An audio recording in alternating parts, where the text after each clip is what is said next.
Assalamualaikum warahmatullahi wabarakatuh. Selamat siang dan salam sejahtera untuk kita semua.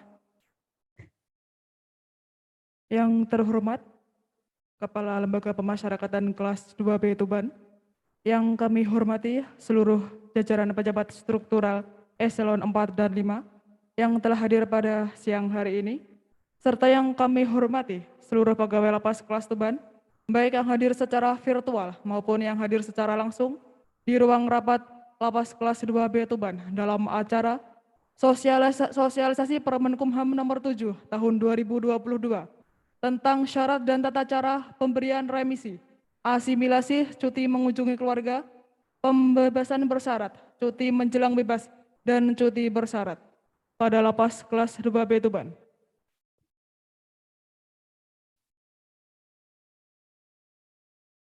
Untuk acara pada siang hari ini, langsung saja untuk susunan acaranya. Yang pertama adalah sambutan Kepala Lembaga Pemasyarakatan Kelas 2B Tuban. Selanjutnya, paparan akan disampaikan oleh Bapak Pujiono serta Bapak Muklis Alfianur selaku penanggung jawab dalam Permenkumham nomor 7 tahun 2022. Untuk acara selanjutnya yaitu adalah sambutan Bapak Kalapas. Untuk Bapak Siswarno dipersilahkan.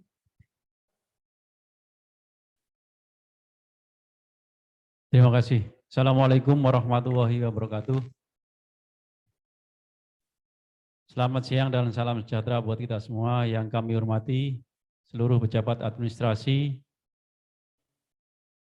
dan pejabat fungsional Lapas Kelas 2B Tuban yang hadir secara langsung maupun virtual. Pertama-tama marilah kita panjatkan puji syukur kehadirat Allah Subhanahu wa taala, Tuhan yang Maha Kuasa, yang mana karena atas limpahan rahmat dan hidayahnya di siang hari ini kita masih diberikan kesempatan untuk bisa melaksanakan sosialisasi Permenkumham nomor 7 tahun 2022 yang berlangsung di ruang rapat Lapas Kelas 2B Tuban ini dalam keadaan sehat walafiat. Sholawat serta salam semoga tercurahkan kepada junjungan Nabi besar Nabi Muhammad SAW beserta kerabat dan keluarganya yang kita tunggu syafaatnya hingga akhir zaman nanti. Bapak Ibu yang kami hormati, pada kesempatan ini kami akan mensosialisasikan dalam hal ini Permenkumham nomor 7 tahun 2022. Maksud dan tujuannya adalah untuk menyamaratakan persepsi, baik itu persepsi kita semua, keluarga, warga binaan, serta warga binaan. Tadi pagi sudah berlangsung sosialisasi terhadap warga binaan tentang Permenkumham nomor 7 tahun 2022 ini, dan sekarang kepada petugas dan keluarga warga binaan. Kegiatan ini adalah semata-mata untuk memberikan pengetahuan kepada kita semua bahwa ada aturan baru yang harus kita ketahui dan harus kita samakan persepsi. Jangan sampai nanti kita sama-sama petugas Lapas Tuban, namun ketika ada pertanyaan dari baik itu dari warga binaan maupun dari keluarga warga binaan dan masyarakat, itu beda-beda persepsinya, beda-beda jawabannya, sehingga itu tidak bagus untuk organisasi sekaligus khususnya Lapas Tuban dan umumnya Kementerian Hukum dan HAM. Untuk itu pada kegiatan ini, pada kesempatan ini, kami mensosialisasikan kepada petugas bukan tidak ada maksud dan tujuan. Tujuan kami adalah supaya kita semua tahu bahwa ada aturan baru dan harus diketahui kita sebagai petugas pemasyarakatan. Karena ini aturan adalah aturan yang berkaitan dengan warga binaan. Sehingga bukan hanya petugas yang membidanginya yang tahu, namun kita semua wajib tahu, khususnya teman-teman di jajaran pengamanan. Karena selama ini di jajaran pengamanan mungkin setiap ada aturan yang baru, setiap ada perintah dari pimpinan, baik itu pimpinan pusat maupun pimpinan wilayah, itu jarang sekali kami mensosialisasikannya, hanya mengirimkan lewat WA, sehingga dibaca sendiri dan dimaknai sendiri, kemudian beda-beda persepsi. Itu yang sering terjadi. Sehingga pada kesempatan ini kami memulainya untuk merubah budaya kerja. Setiap ada aturan yang baru, kita wajib mensosialisasikannya kepada Bapak Ibu semuanya. Supaya Bapak Ibu semuanya memahami dan sekaligus kalau ada pertanyaan itu bisa menjawab sesuai dengan harapan kita semua. Untuk itu pada kesempatan ini kami mohon kepada Bapak Ibu semuanya yang hadir langsung maupun virtual untuk betul-betul mengikutinya dengan baik, melaksanakannya dengan baik, karena sesuai perintah dari pimpinan juga bahwa kita dilarang untuk melakukan kegiatan yang sifatnya mengumpulkan massa. Untuk itu kami punya inisiatif yang pejabat dan staf kita kumpulkan di sini. Untuk yang jajaran pengamanan kami lewat virtual. Itu merupakan inovasi kita, khususnya Lapas Tuban, supaya ada hal-hal yang sifatnya penting bisa tersampaikan dengan baik, tidak harus datang di Lapas Tuban. Karena sekarang masih masa pandemi, jadi kegiatan yang sifatnya mengumpulkan banyak massa itu tidak diperbolehkan. Untuk itu sekali lagi kami mohon kepada Bapak Ibu semuanya, baik yang hadir secara virtual maupun hadir secara langsung, untuk betul-betul memahami, mengikuti dengan baik, dan melaksanakannya, mengimplementasikannya dalam kinerja maupun pelaksanaan tugas sehari-hari. Itu saja sekedar pengantar dari kami, dari saya. Kurang lebihnya mohon maaf. Selanjutnya akan kami serahkan kepada narasumber yang nantinya akan menjelaskan aturan yang baru ini sehingga persepsi kita menjadi satu, yaitu satu misi dan satu visi. Jangan ada lagi satu menjawab A, satu menjawab B. Itu tidak akan bagus buat organisasi. Terima kasih. Saya akhiri wabillahi taufiq wal hidayah. Wassalamualaikum warahmatullahi wabarakatuh. Terima kasih atas sambutan Bapak Siswarno. Semoga menambah pemahaman untuk kita semua. Acara selanjutnya adalah paparan mengenai Permen Kumham nomor 7 tahun 2022 yang langsung disampaikan oleh Bapak Pujiono dan Bapak Muklis Alfianur. Kepada beliau dipersilakan. Ya, terima kasih. Yang kami hormati Bapak Kepala Lembaga Pemasyarakatan kelas 2B Tuban, yang kami hormati pejabat struktural, pegawai lapas kelas 2B Tuban yang hadir secara langsung maupun yang hadir melalui virtual atau Zoom. Assalamualaikum warahmatullahi wabarakatuh.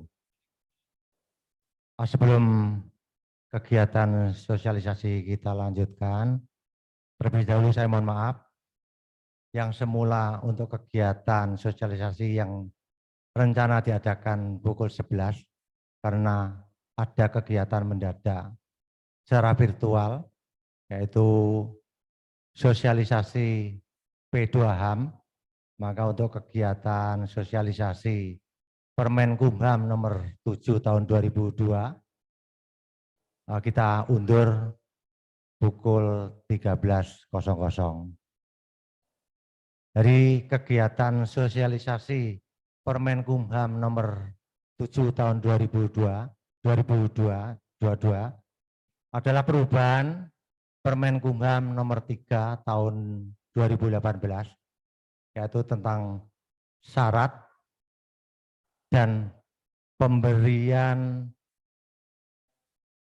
pembebasan bersyarat, cuti menjelang bebas, dan lain sebagainya. Jadi kegiatan sosialisasi Permenkumham nomor 7 tahun 2022 adalah melanjutkan sosialisasi yang dilaksanakan atau dilakukan oleh Dirjen PAS yang telah dilaksanakan hari Kamis tanggal 4 Februari 2022. Jadi momen pada siang hari ini adalah momen yang paling tepat. Terima kasih Bapak Kalapas. Jadi kegiatan ini langsung kita sosialisasikan, baik itu kepada warga binaan dan kepada pegawai lapas kelas 2B Tuban agar tidak terjadi perbedaan persepsi apa yang disampaikan Bapak Kalapas. Jadi untuk sosialisasi Permenkumham nomor 7 tahun 2022, pertimbangan dari putusan Mahkamah Agung yang pertama adalah sekarang bukan rezim pemenjaraan, tapi sekarang tinggalkan rezim pemenjaraan menuju rezim rehabilitasi dan rezim reintegrasi sosial. Kemudian yang tidak kalah penting adalah WBP bukan sebagai objek, tapi WBP sebagai subjek. Dulu warga binaan adalah pelayan kita, tapi dengan perubahannya zaman dan waktu hari ke hari adalah sekarang warga binaan wajib kita layani. Kita berbalik, kalau dulu warga binaan sebagai pelayan, kita sekarang wajib melayani warga binaan juga keluarga dari warga binaan. Kemudian yang ketiga, untuk filosofi pelaksanaan pidana berupa pembinaan. Kalau dulu berupa pemenjaraan, sekarang adalah kita rubah. Kita bina untuk warga binaan, mudah-mudahan setelah dibina di lapas, nanti kembali ke masyarakat bisa berbaur dan mengimplementasikan ilmu yang didapat dari lapas. Kemudian yang keempat, pemenuhan hak warga binaan diberikan tanpa terkecuali.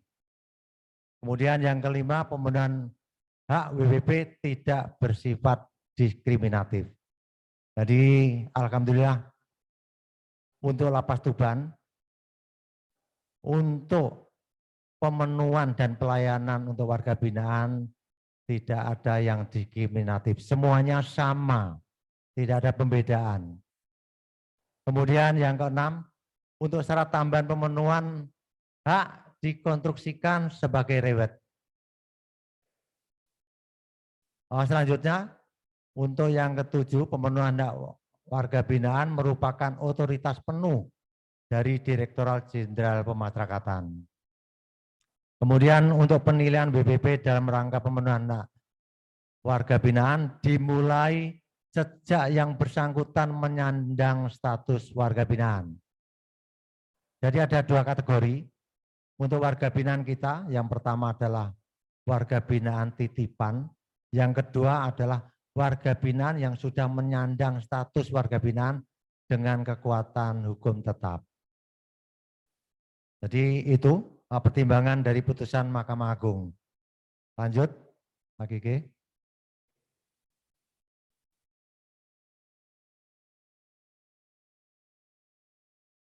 Kemudian untuk amar putusan Mahkamah Agung, yang pertama mengabulkan permohonan para pemohon untuk sebagian menyatakan.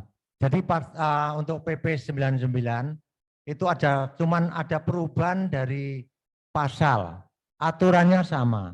Jadi ada perubahan pasal adalah yang pertama pasal 34A, yang kedua pasal 43A. Jadi ada dua perubahan aja.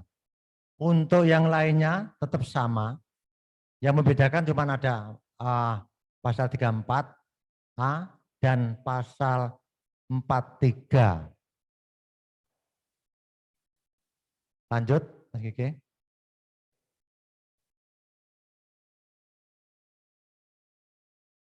Jadi dari pasal 34A ayat 1 huruf A, yang pertama, bersedia bekerja sama dengan penegak hukum untuk membantu membongkar perkara tindak pidana yang dilakukannya.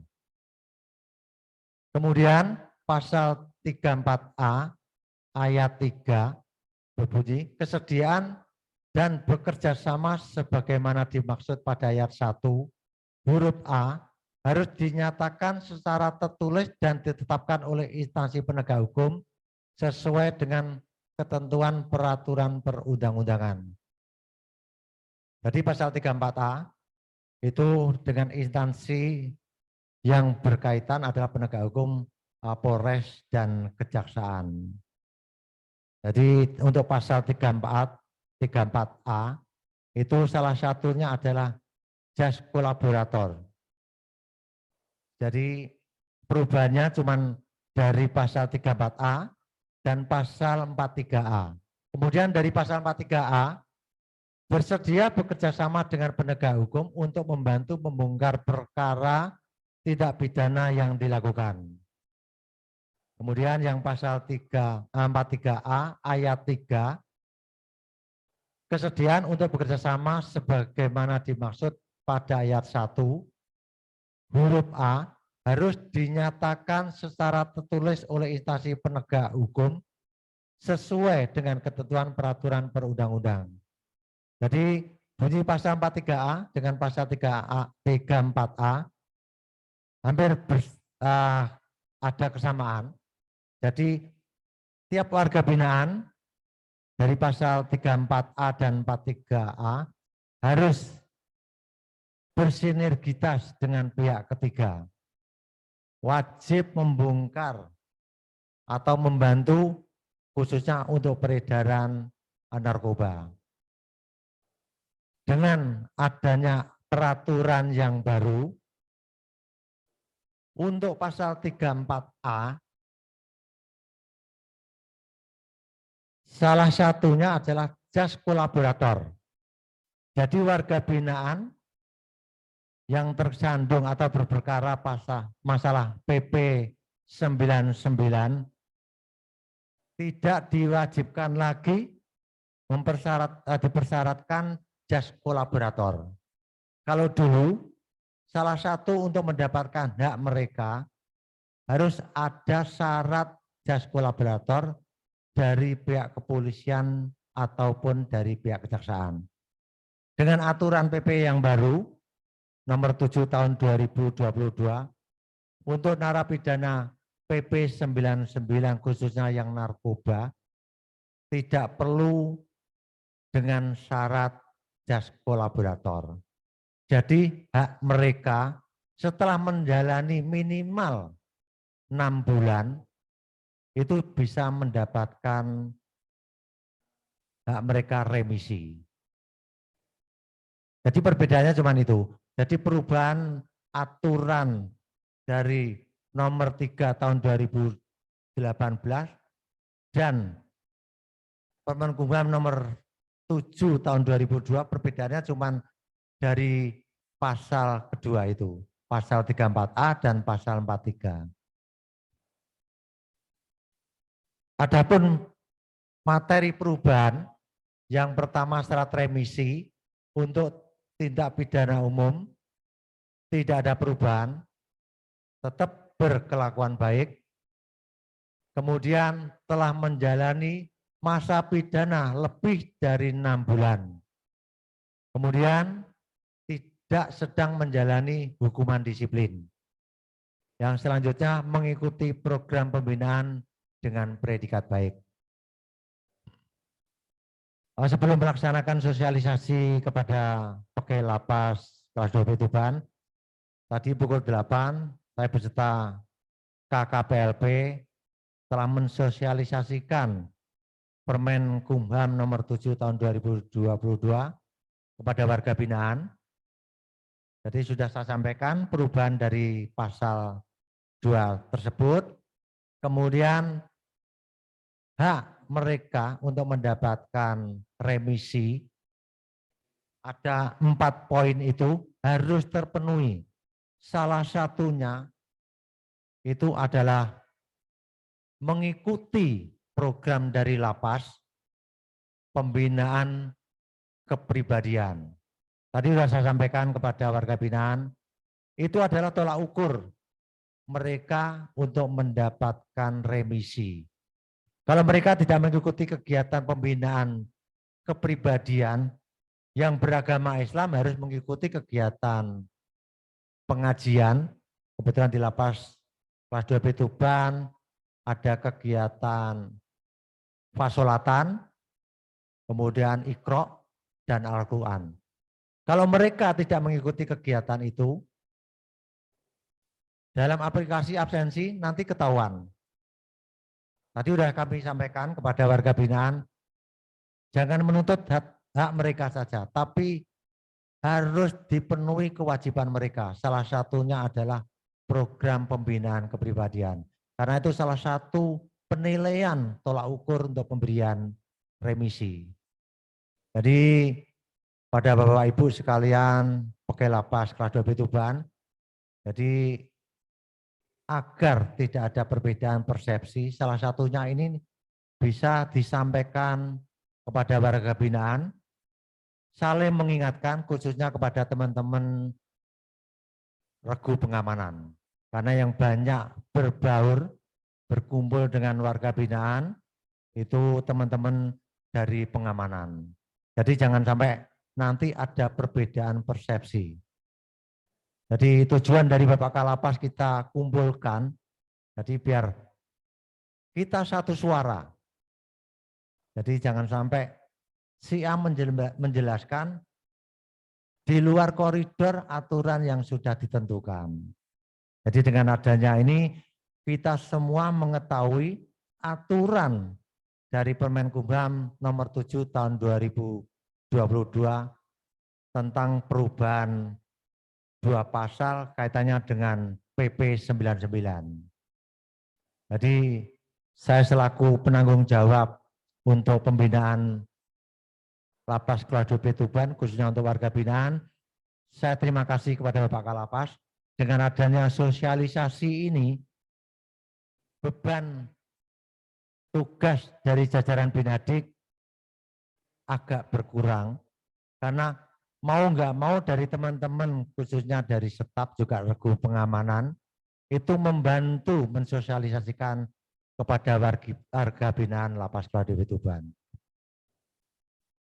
Kemudian saya lanjutkan untuk remisi yang kedua.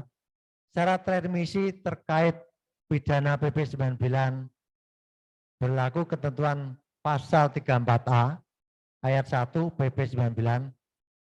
Seperti saya sebutkan tadi, jas kolaborator.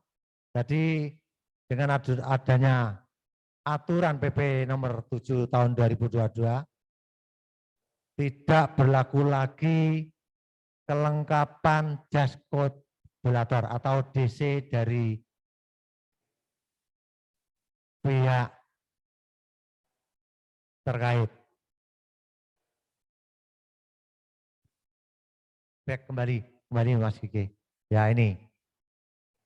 Kemudian yang kedua, pertimbangan dari instansi atau lembaga lain tidak lagi dipersyaratkan, terkecuali untuk PP 99 yang berkasus narkoba, tetap kita kerjasama dengan pihak ketiga yayasan, itu salah satu untuk mendapatkan hak mereka remisi atau PB.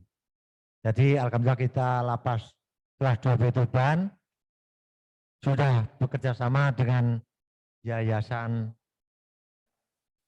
yang telah lama kita jalin untuk membantu warga binaan khususnya PP 99. Kemudian yang ketiga, tetap diwajibkan membayar lunas denda dan atau uang pengganti bagi narapidana korupsi. Jadi untuk narapidana korupsi tetap dia diwajibkan membayar denda. Kemudian yang keempat, tetap diwajibkan mengucapkan ikrar dan telah menjalani program deradikalisasi bagi narapidana teroris. Ini untuk BPP khusus, jadi untuk warga binaan Napiter. Kebetulan di lapas kelas 2B Tuban mendapatkan 2 orang WBP Napiter, dan alhamdulillah mereka sudah mengikrarkan janji sampai detik hari ini surat ikrar atau mengakui NKRI belum turun dari BNPT. Jadi nanti kalau surat rekomendasi dari BNPT sudah turun, kita akan usulkan agar napiter kedua orang tersebut bisa mendapatkan remisi. Kemudian untuk penilaian berdasarkan sistem penilaian pembinaan narapidana atau SPPN, baik untuk pidana umum maupun pidana khusus. Lanjut. Kemudian materi perubahan, remisi kemanusiaan. Jadi ini remisi tambahan untuk pasal 29, remisi atas dasar kepentingan kemanusiaan diberikan kepada narapidana. 1. Yang dipidana dengan masa pidana paling lama 1 tahun. Jadi diberikan untuk remisi tambahan kemanusiaan yang dipidana dengan masa pidana paling lama 1 tahun. Kemudian warga binaan yang berusia di atas 70 tahun. Kebetulan untuk lapas Tuban belum ada WBP yang berusia minimal 70 tahun. Kemudian yang ketiga, menderita sakit berkepanjangan. Jadi sakit berkepanjangan contohnya adalah penyakit menular, kemudian penyakit akut yang mereka harus dirujuk ke rumah sakit secara terus-menerus, itu bisa dimintakan remisi kemanusiaan atau remisi tambahan. Kemudian besaran remisi diberikan sebesar remisi umum yang diperoleh pada tahun berjalan. Kemudian remisi hanya dapat diberikan untuk salah satu kategori. Jadi remisi diberikan dalam salah satu kategori ini. Lanjut. Kemudian remisi tambahan untuk pasal 32 yang tadi remisi tambahan untuk pasal 29. Kemudian untuk pasal 32, dalam keadaan tertentu, Menteri dapat memberikan remisi tambahan kepada narapidana dan anak dalam hal yang bersangkutan. 1. Berbuat jasa pada negara. Jadi warga binaan lapas yang memberikan kontribusi kebaikan atau memberikan nilai plus, memberikan jasa kepada negara, itu dia berhak mendapatkan remisi tambahan. Kemudian yang kedua, melakukan perbuatan yang bermanfaat bagi negara dan kemanusiaan. Jadi ini perbuatan yang bermanfaat mungkin bisa berbentuk donor darah, itu karena berbuat kemanusiaan, tapi sementara untuk melakukan donor darah, kita kerjasama dengan PMI, itu pun dari pihak PMI tidak bisa mendatangi lapas karena ada alasan tertentu. Kalaupun warga binaan untuk donor keluar, itu pun sangat melanggar aturan. Jadi untuk donor darah, kita kedepannya kalau bisa bekerja sama dengan PMI, mudah-mudahan dari pihak PMI nanti bisa menerima sumbangan donor dari warga binaan. Kemudian yang ketiga, melakukan perbuatan yang membantu kegiatan pembinaan lapas. Jadi salah satu contoh melakukan perbuatan, mungkin warga binaan bisa berprestasi membuat salah satu produk atau IT yang kebetulan untuk kemajuan dari lapas itu bisa diusulkan remisi tambahan. Kemudian penjelasan yang A, remisi tambahan karena berbuat jasa menegakkan dengan ketentuan peraturan perundangan di bidang gelar, tanda jasa, dan tanda kehormatan sebesar setengah dari remisi umum yang diperoleh pada tahun berjalan. Kemudian yang kedua, perbuatan yang bermanfaat bagi kemanusiaan berupa donor darah dan donor organ tubuh sebesar setengah dari remisi umum yang diperoleh pada tahun berjalan. Kemudian yang ketiga, perbuatan yang membantu kegiatan pembinaan di lapas atau LPKA menjadi pemuka atau ikut serta menanggulangi akibat yang ditimbulkan oleh kerusuhan, huru-hara, bencana alam sebesar sepertiga dari remisi umum yang diperoleh pada tahun berjalan. Kemudian yang keempat, ketiga kategori tersebut harus diperoleh pada saat yang bersangkutan menjalani pidana. Lanjut. Kemudian remisi tambahan untuk pasal 35A. Yang pertama, remisi tambahan juga dapat diberikan kepada narapidana yang menjadi saksi pelaku yang bekerja sama dengan penegak hukum. Yang selanjutnya, diberikan berdasarkan rekomendasi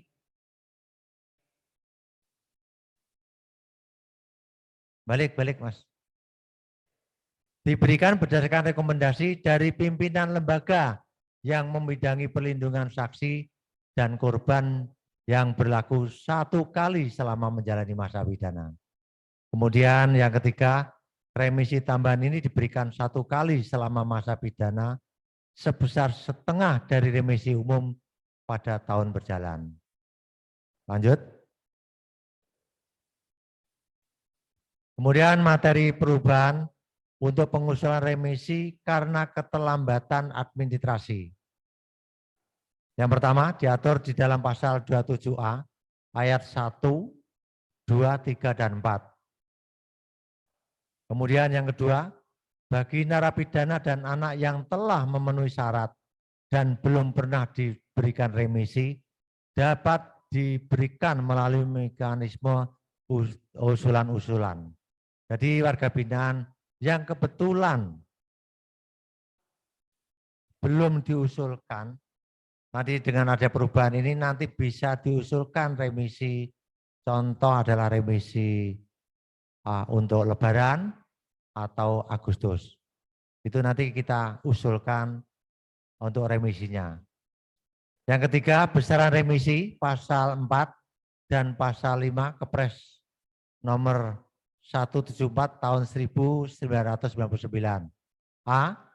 Besaran remisi umum 1 bulan untuk narapidana yang telah menjalani masa pidana 6 bulan sampai 12 bulan.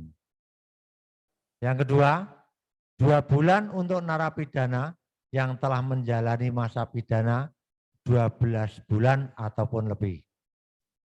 Kemudian yang kedua, besaran remisi khusus. Yang pertama 15 hari untuk narapidana yang menjalani masa pidana 6 bulan sampai 12 bulan. Yang kedua, 1 bulan untuk narapidana yang telah menjalani masa pidana 12 bulan ataupun lebih. Lanjut. Kemudian perubahan materi integrasi.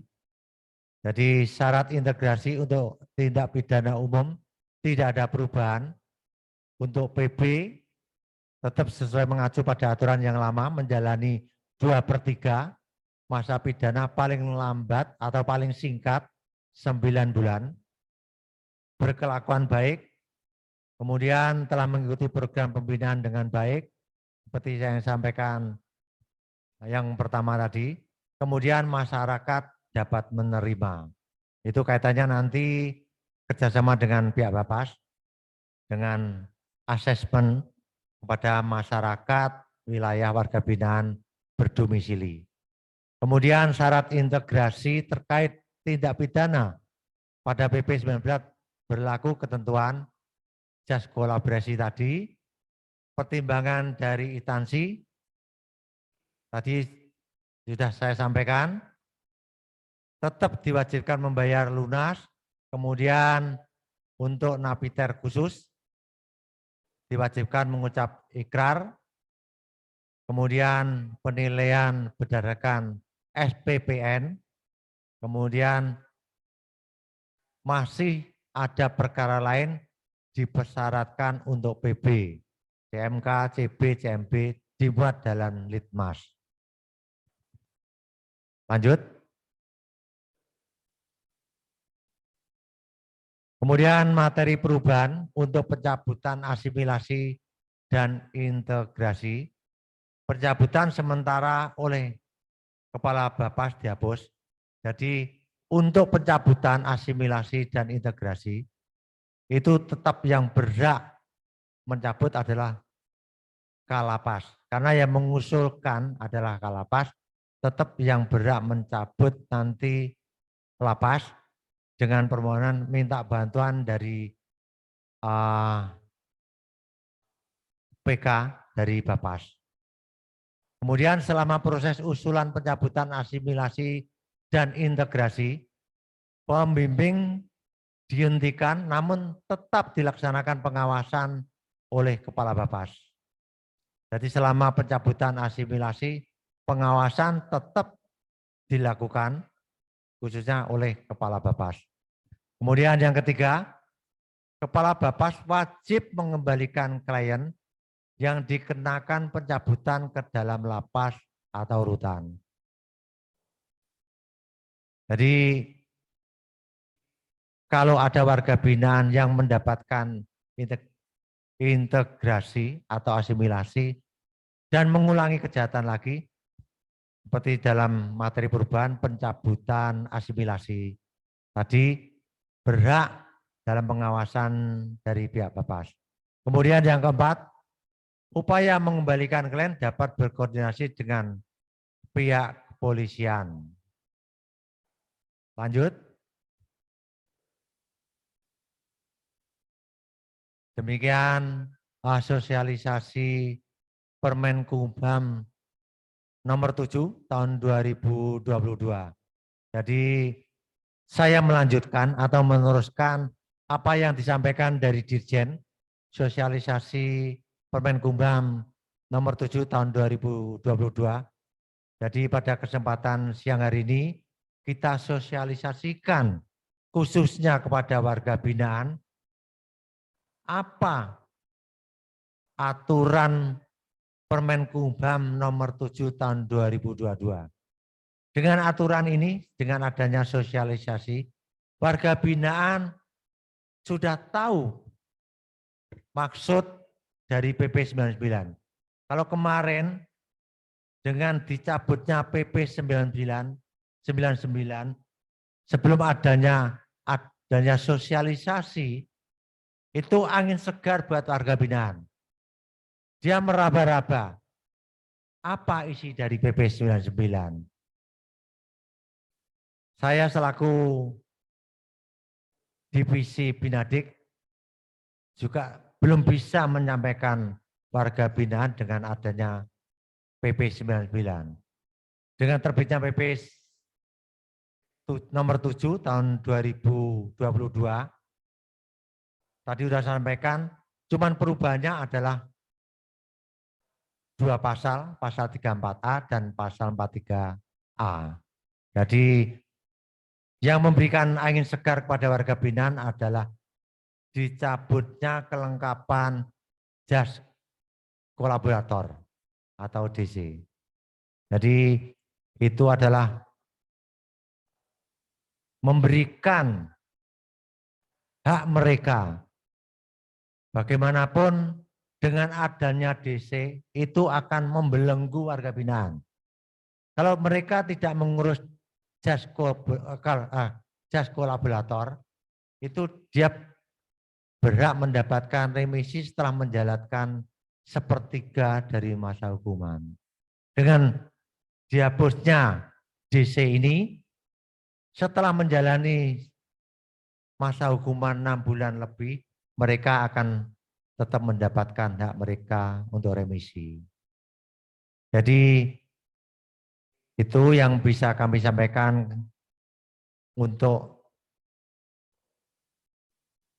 tidak adanya perbedaan persepsi khususnya kepada petugas lapas kelas 2B Tuban.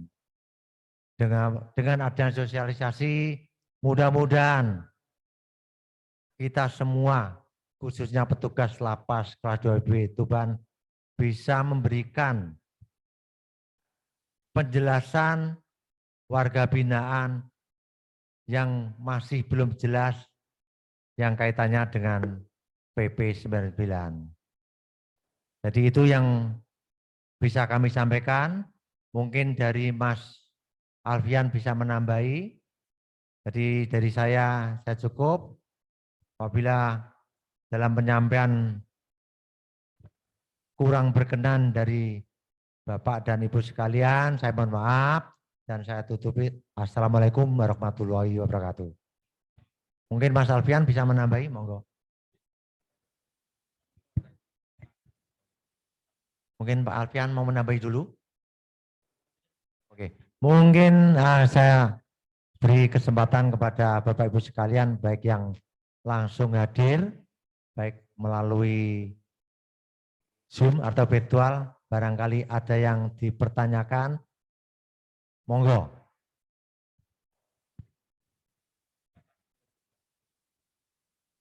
Monggo, kami persilakan untuk Bapak Ibu, mungkin ada yang perlu ditanyakan. Mohon izin untuk sesi pertama ini kita buka ada 3 pertanyaan untuk Bapak dan Ibu semua. Dipersilahkan.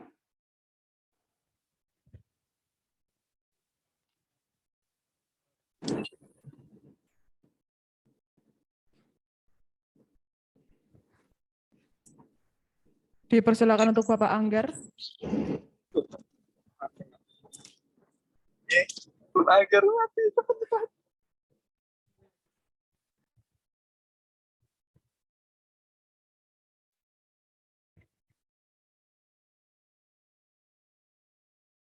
Silahkan mengaktifkan suara pada aplikasi Zoom bagi Bapak dan Ibu yang ingin bertanya atau memberikan masukan.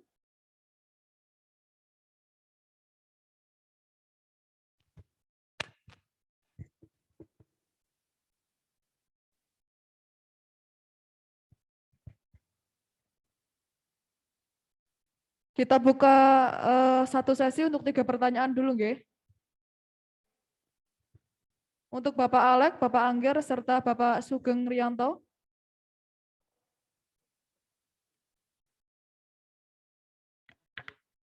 Monggo. Satu-satu dulu Bapak, untuk yang diaktifkan suaranya.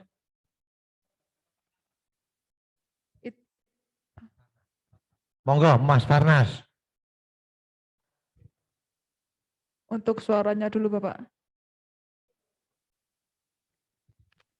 Pak, Assalamualaikum warahmatullahi wabarakatuh. Mohon izin Pak, bertanya bagi narapidana yang sudah kandung mempunyai JC itu bagaimana Pak nanti Pak? Apakah masih kalau kan sebelumnya kan ada selama ini kan narapidana sudah ada yang mempunyai JC. Nah, untuk terbitnya Permen KUHP ini nanti jadinya JC-nya tersebut itu bagaimana gitu. Sekian, terima kasih Pak. Wassalamualaikum warahmatullahi wabarakatuh. Kita tampung dulu atau langsung jenengan jawab Pak? Kita tampung dulu aja nggih untuk pertanyaannya. Untuk pertanyaan selanjutnya,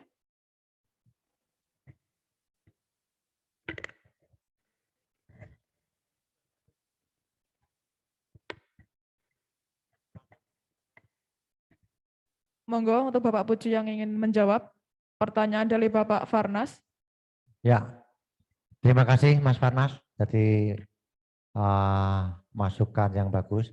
Jadi untuk warga binaan yang sudah mengurus DC ataupun yang belum, jadi aturan ini yang sudah mengurus DC tetap kita lakukan sesuai dengan aturan yang baru PP nomor 7 tahun 2022. Jadi yang sudah terlanjur mengurus tetap kita proses. Kalaupun nanti yang belum ngurus, jadi tetap kita proses sesuai dengan aturan yang sudah menjalani 6 bulan. Jadi aturan ini tidak berlaku surut. Jadi sesuai aturan ini telah ditetapkan aturan per tanggal. Mungkin itu Mas Farnas yang dipertanyakan tadi.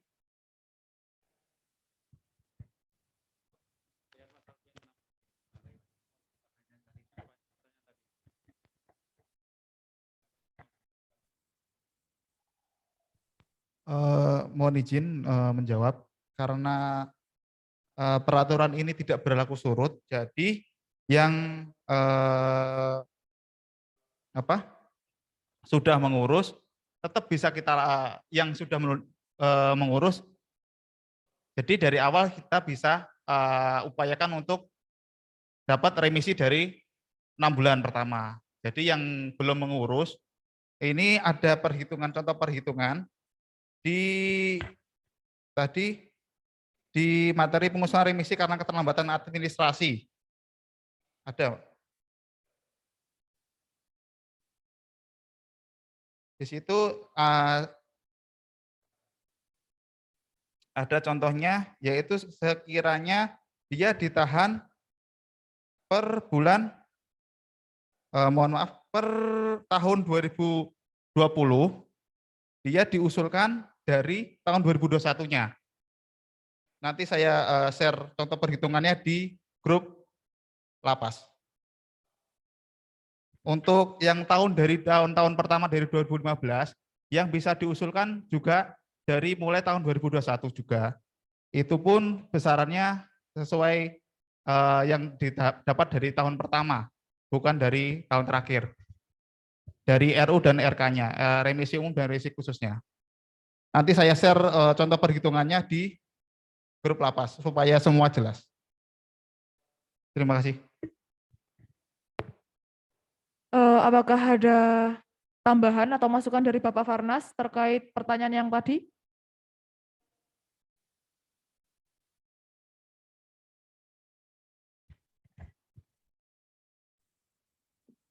Siap, sudah Pak, sudah jelas Pak. Oke, sudah jelas. Untuk pertanyaan selanjutnya,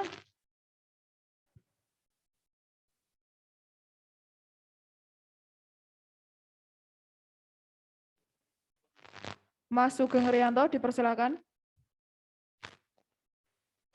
Bapak Alek, nggih, monggo Bapak Alek, dipersilakan untuk pertanyaannya. Assalamualaikum warahmatullahi wabarakatuh. Izin bertanya untuk Bapak-Bapak tentang integrasi terkait pidana Untuk pada fotonya Bapak Alek, sebentar untuk fotonya. Untuk gambarnya Zoom. Oke. Tentang integrasi, syarat integrasi pada PP nomor 9 tentang penilaian atau SPPN itu berpatok pada apa saja? Oke, sebentar, Pak.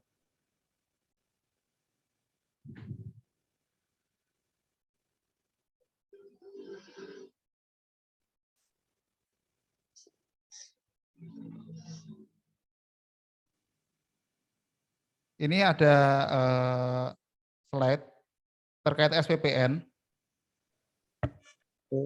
Bentar saya buka dulu. Instrumen dari SPPN yaitu pertama penilaian kegiatan kepribadian dari mereka berdasarkan agamanya, di mana dia selama mengikuti kegiatan keagamaan. Terus dari kegiatan kemandiriannya, apa saja dia yang diikuti, apa saja yang dia perbuat untuk di lapas ini. Yang ketiga untuk penilaian sikapnya, penilaian kondisi mental kesehatan.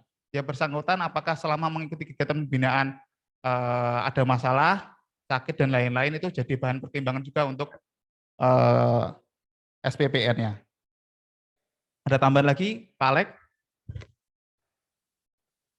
Atau kurang jelas?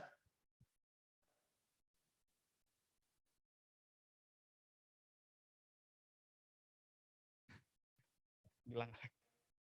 Untuk Bapak Alek, apakah sudah jelas jawaban dari Bapak Muklis?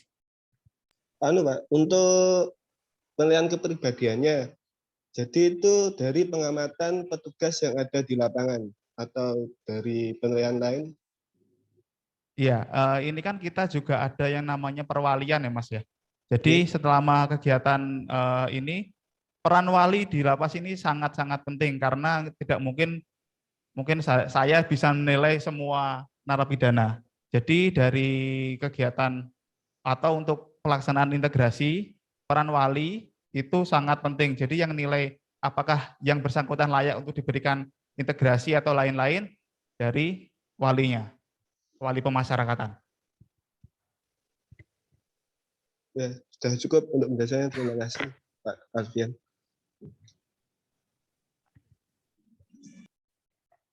Jadi saya tambahi Mas Alek. Jadi untuk penilaian SPPN, yang pertama adalah pembinaan kepribadian. Jadi disampaikan Pak Muklis, peran wali adalah sangat menunjang. Jadi wali harus tetap memantau, mengevaluasi warga binaannya. Kemudian yang tidak kalah penting, warga binaan tidak bermasalah kena UMDIS. Itu salah satunya. Tadi saya sampaikan kepada BPPW. Jadi kita jangan menengok ke belakang. Yang ke belakang kemarin adalah suatu pelajaran buat mereka. Adapun kalau ada masalah, tolong disampaikan kepada petugas. Karena sampai ditangani sendiri, nanti kalau UMDIS, itu salah satu nilai rapat mereka untuk pengajuan atau pemberian remisi. Jadi itu tambahan Mas Alek buat saya. Terima kasih. Baiklah, untuk sesi pertama ini ada satu pertanyaan lagi, mungkin dari Bapak dan Ibu semuanya.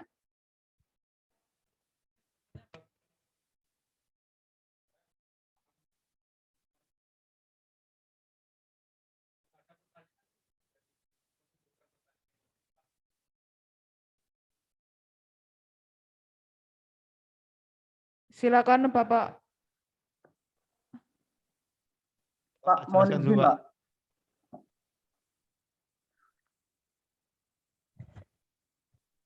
Pak, mohon izin bertanya terkait yang remisi penahanan tahun 2015, ini kan sejak adanya Permen nomor 7 tahun 2022 kan terhitung sejak 6 bulan. Berarti untuk yang penahanan 2015 sebelum tahun 2015, 16, 17 terhitung dari dulu itu usulannya remisi itu tetap berarti berlaku tahun ini Pak ya?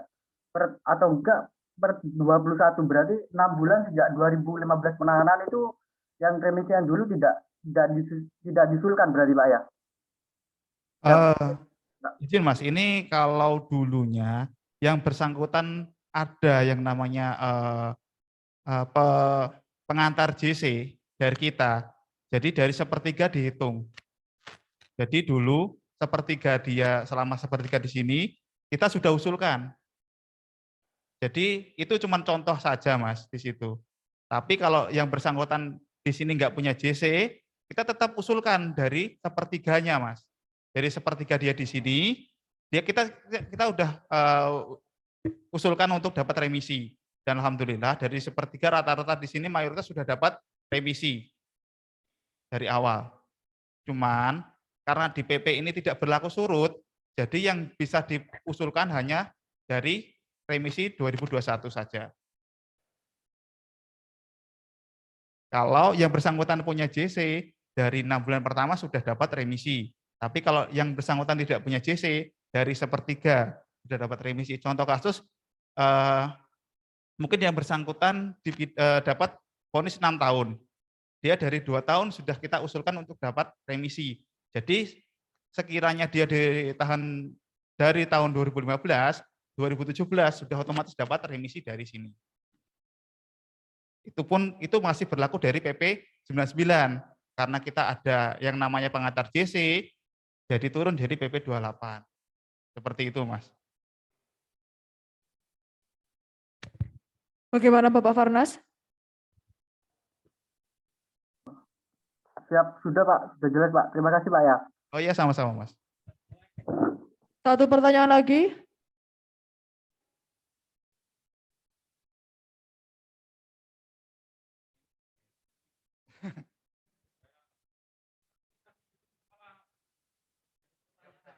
Atau mungkin saya jelaskan Bapak terkait perhitungan integrasi Bapak.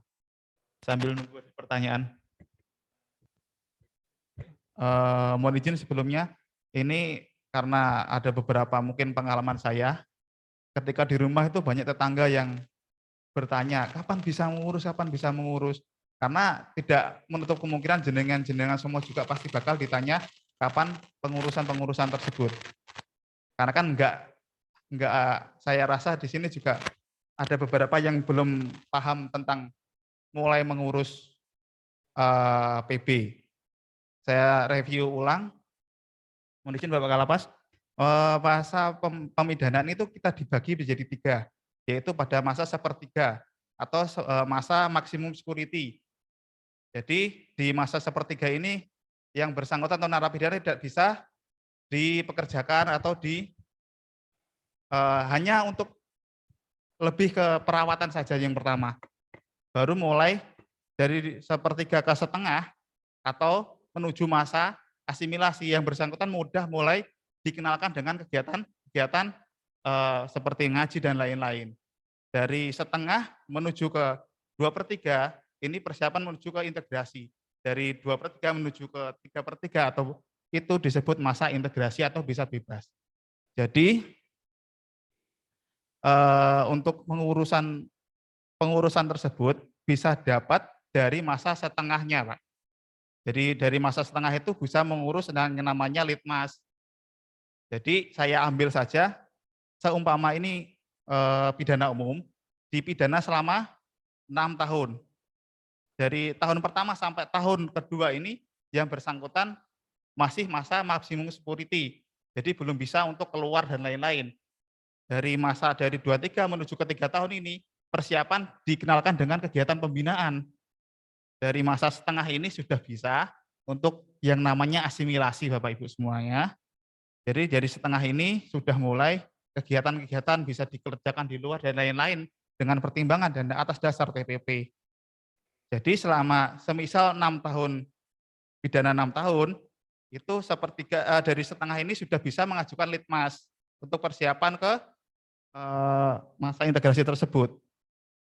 Dari situ untuk 6 tahun tersebut untuk dapat PB itu di tahun 2/3-nya atau di tahun keempat itu sudah bisa untuk diintegrasikan.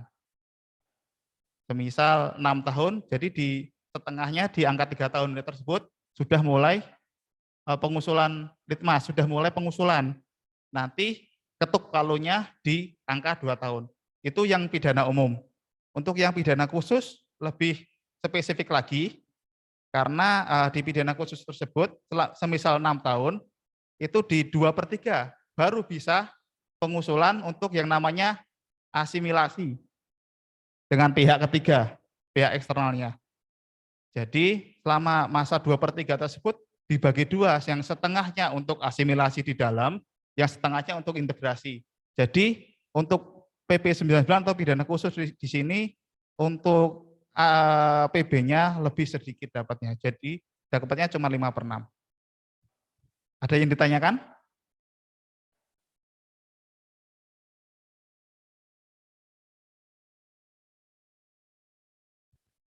Mungkin ada yang ditanyakan dari Bapak Ibu semuanya? Cukup.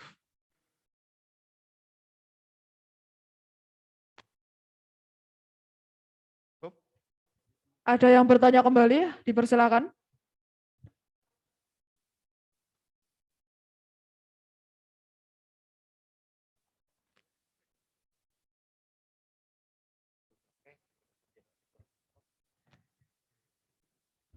Oke, untuk sesi tanya jawab kita tutup pada siang hari ini. Terima kasih atas paparan yang telah disampaikan oleh Bapak Pujiono serta Bapak Muklis Alfianur tentang adanya sosialisasi Permenkumham nomor 7 tahun 2022 tentang syarat dan tata cara pemberian remisi, asimilasi, cuti mengunjungi keluarga, cuti bersyarat, pembebasan bersyarat, dan cuti menjelang bebas.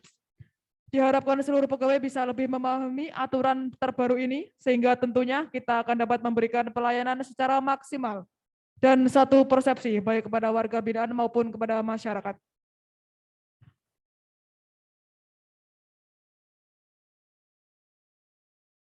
Baiklah, sampailah kita ke penghujung acara pada siang hari ini. Semoga apa yang kita laksanakan pada siang hari ini dapat memberikan manfaat kepada kita semua, menambah wawasan kita.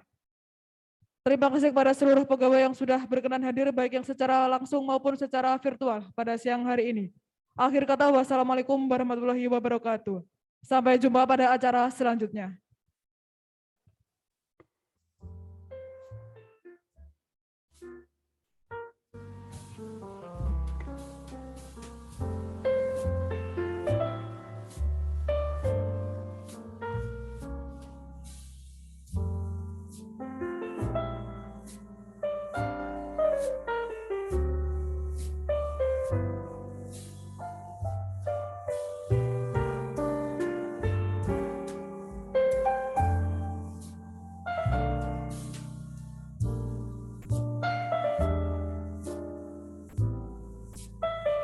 Kemesraan